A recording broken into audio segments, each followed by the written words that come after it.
Selama 6 tahun terakhir, saat dunia sedang berkecamuk antara blok sekutu dan blok poros, sementara Eropa telah menjadi arena medan pertempuran oleh negara-negara besar.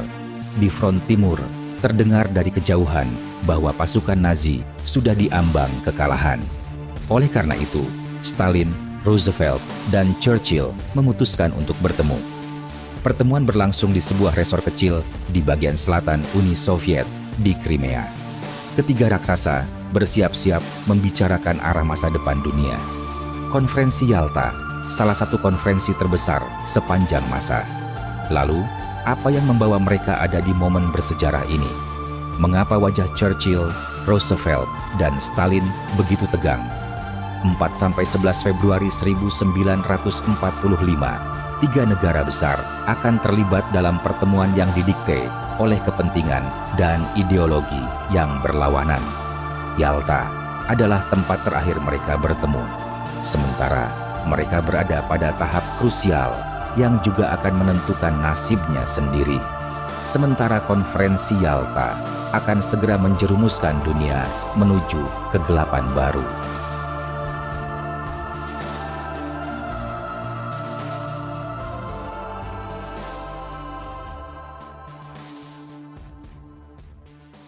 Yalta, di tepi laut Crimea yang jauh dari debu membumbung.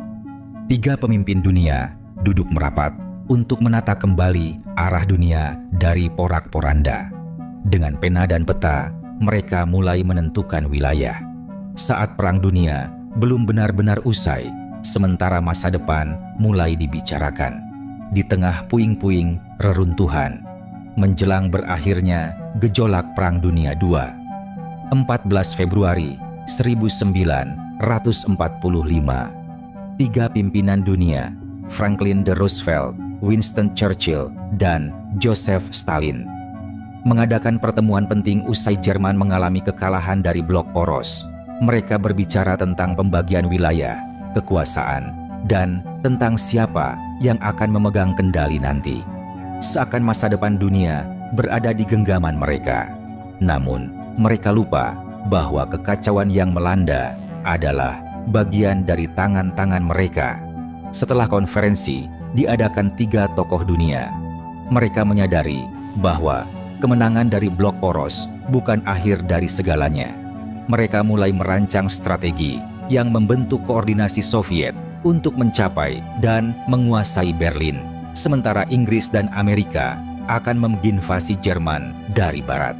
Keputusan yang dibentuk tidak hanya menutup babak Perang Dunia Kedua, tetapi juga membentuk tatanan politik yang menentukan seluruh hubungan internasional di masa depan.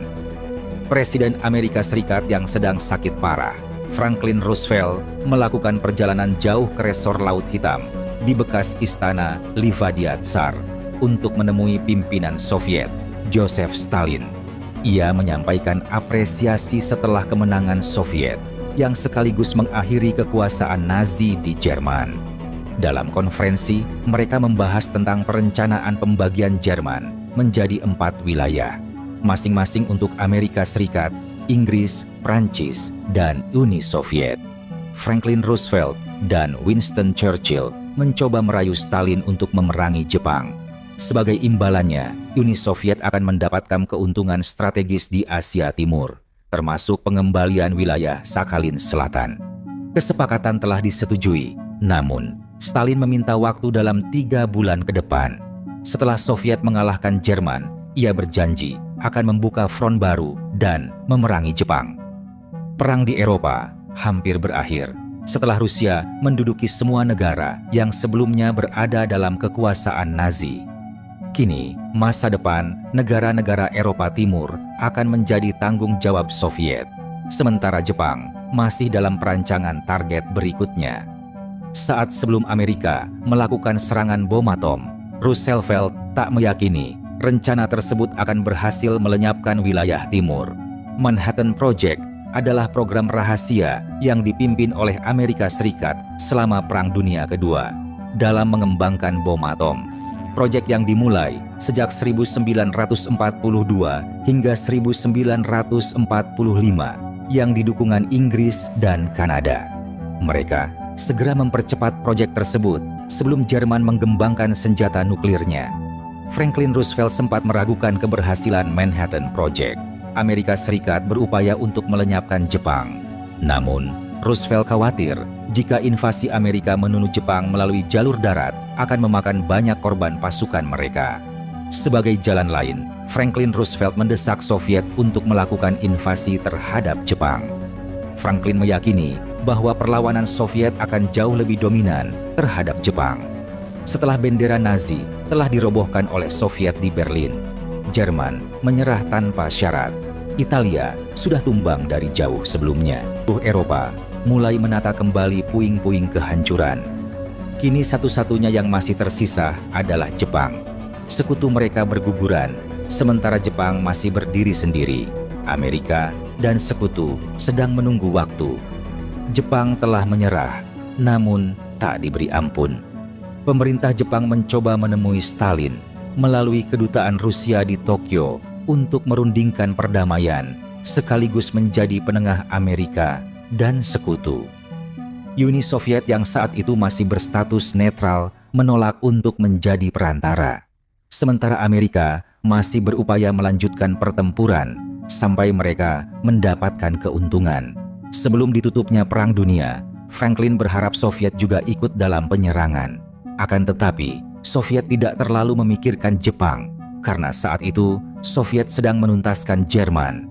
Pada 16 Juli 1945, Amerika mulai melakukan uji coba dalam pengembangan bom atomnya. Setelah pengujian pertama berhasil dilakukan di Trinity Test di New Mexico. Setelah beberapa minggu kemudian, Amerika menjatuhkan bom atom di Hiroshima pada 6 Agustus dan Nagasaki 9 Agustus.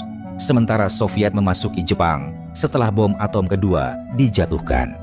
Tepat pada 9 Agustus 1945, sehari setelah bom atom menghancurkan Hiroshima, langit perbatasan Asia Timur kembali bergemuruh.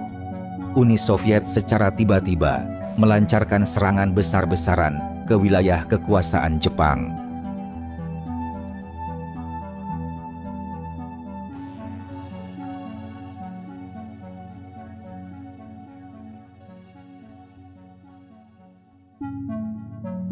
Saat Jepang sedang berkalut pasca tragedi bom atom di Hiroshima dan Nagasaki, pada keesokan hari kembali dikejutkan oleh pernyataan Menteri Luar Negeri Soviet, Vyacheslav Molotov, yang secara resmi menyatakan bahwa Soviet akan melakukan serangan besar-besaran terhadap Jepang.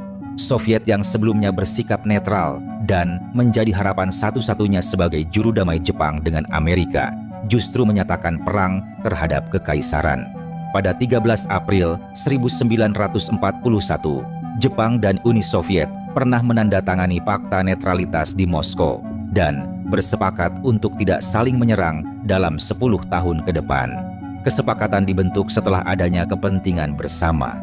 Soviet lebih mengutamakan perlawanan terhadap kekuatan poros dari ancaman Nazi. Bagi Soviet, Jepang hanyalah PR yang akan dikerjakan sewaktu-waktu. Sementara pasukan Nazi sudah mulai memasuki wilayah Soviet. Jika Soviet menghadapi dua arah pertempuran sekaligus antara Jerman dan Jepang, maka kekuatan Soviet akan terbelah. Sebuah keputusan besar yang disepakati dalam Konferensi Yalta pada 4 Februari 1945 telah mengubah segalanya setelah konferensi dibentuk oleh 3 kekuatan besar blok sekutu.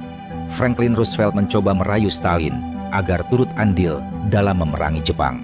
Sebagai imbalannya, Uni Soviet akan mendapatkan keuntungan strategis di Asia Timur, termasuk pengembalian wilayah kepulauan Sakhalin yang sebelumnya dalam kuasa mereka. Stalin menegaskan kesediaannya untuk ikut serta dalam perang di Pasifik. Pulau itu satu-satunya alat jamin bagi Amerika untuk merayu Soviet. Pulau Sakhalin dan Kepulauan Kuril sendiri merupakan wilayah persengketaan antara Jepang dengan Rusia. Kedua pulau itu berhasil direbut Jepang saat Perang Russo pada tahun 1905. Pada tahun 1937, saat Perang Tiongkok-Jepang pecah, Uni Soviet mulai mengirimkan dukungan militer kepada pemerintah Chiang Kai-shek. Tindakan tersebut memicu amarah Jepang. Adanya provokasi dan pelanggaran perbatasan atas Uni Soviet terhadap pasukan Jepang semakin meningkat, hingga menimbulkan konfrontasi bersenjata. Pada musim panas 1938, Soviet dan Jepang bentrok dalam konflik di perbatasan wilayah Danau Khasan. Tentara Merah berhasil mengusir pasukan Jepang dari wilayahnya. Namun, kekalahan angkatan bersenjata Jepang dalam pertempuran di Sungai Khalkhyn-Gol di wilayah Mongolia pada musim semi sampai musim gugur 1939 merupakan pukulan yang amat mendalam bagi Tokyo. Sementara rayuan Roosevelt telah membuat Stalin semakin giat dalam mengirim pasukannya ke wilayah timur. Soviet berupaya membangun 90 divisi di wilayah timur. Stalin menyatakan untuk tidak memperpanjang perjanjiannya dengan Jepang, sementara Moskow masih berkomitmen dalam perjanjian tersebut. Adanya keterikatan pada dua fakta antara Soviet dengan Jepang dan Sekutu Amerika menjadikan Stalin semakin bimbang. Ditambah adanya Jepang yang terus berupaya membujuk Soviet untuk memperpanjang perjanjian damai. Jepang terus mengirim para utusannya kepada Soviet untuk memperpanjang masa perdamaian. Dengan berbagai imbalan atas kesediaan Stalin, Jepang berharap Soviet memperpanjang fakta netralitas dan menjadi mediator dalam perdamaian di Timur Jauh.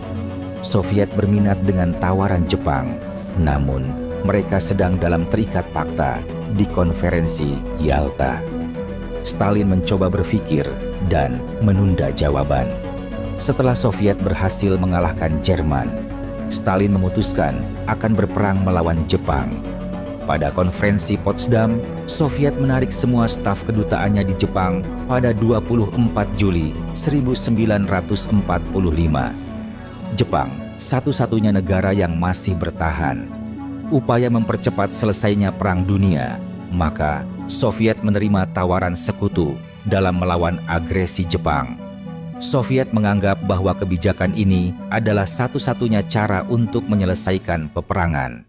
Setelah keputusan mengejutkan disampaikan oleh Soviet kepada Dubes Jepang.